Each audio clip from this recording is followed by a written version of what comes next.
Hello friends, so this is part 2 of the video I did a few days ago on the friendship and enmity of the planet. So today I will finish what I started in that video, and I gave you the specific rule how to ascertain without any doubts who are the natural enemies and friends of the planets amongst themselves, without any doubt, right? And in that video, if you see, I have clarified how to separate just friends versus best friends versus neutrals versus enemy and versus worst enemy. Okay, so Param Mitra and Param Shatru, that sort of a thing I have mentioned. That was based on the ownership of the signs from the Mool Trikona of the planet, which we are looking for friendship and enmities, right? So that covers the natural friendship and enmity.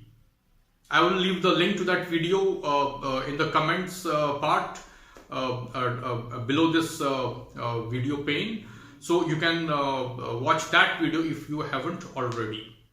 So continuing with that topic, today I am going to talk about the functional friendship and enmity between planets, and this will be again a very short video because it's simpler than the natural friendship and enmity. Functional is very simple. So let's say you want to look at the functional friends and enemies of a planet, for example Jupiter. Okay, right? So we know who are the natural friends and enemies of Jupiter by that rule. So today we will see in that chart, in the specific case that is functional, which probably is more important if you like, who are friends of a planet. So the example of Jupiter, for example, so you have to see where are they placed in the chart, so it's functional. Okay, right? So what you see is very simple. There are 3 planets on the left and the 3 planets on the right. That is 3 planets behind Jupiter and the 3 planets ahead of Jupiter. These are the friends of Jupiter, or whichever planet you are looking at. My advice, look at the functional friends and enemies of the ascendant lord, the Lagna lord. Okay, that is the most important factor about functional friendship and enmities. So, which are the 3 houses or signs before and after, that is behind and ahead?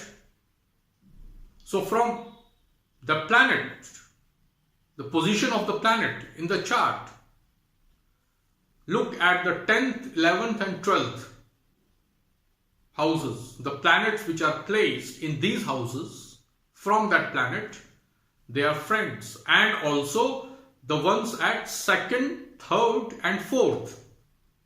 So 10, 11, 12, 2, 3, 4. These 6 places, the planets that are placed from the given planet that we are looking for friendship and enmity, these are the friends.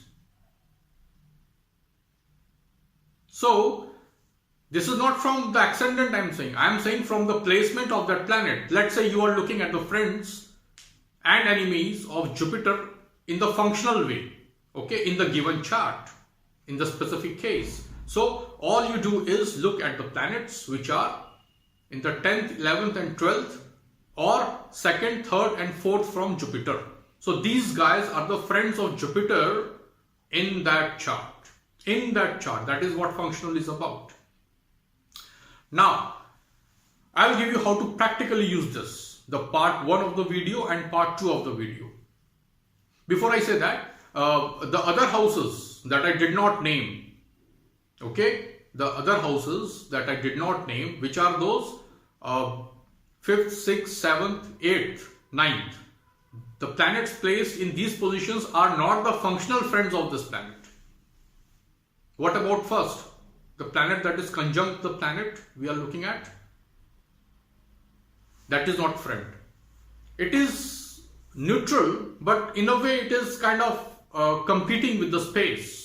Okay, so it is mostly neutral with slight negative. So if they are natural friends, that is slightly better than if they are not even natural friends.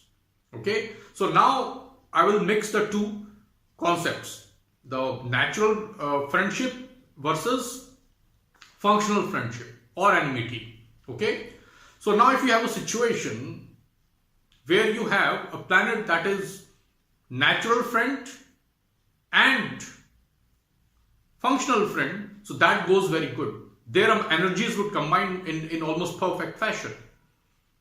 And if you have a planet that is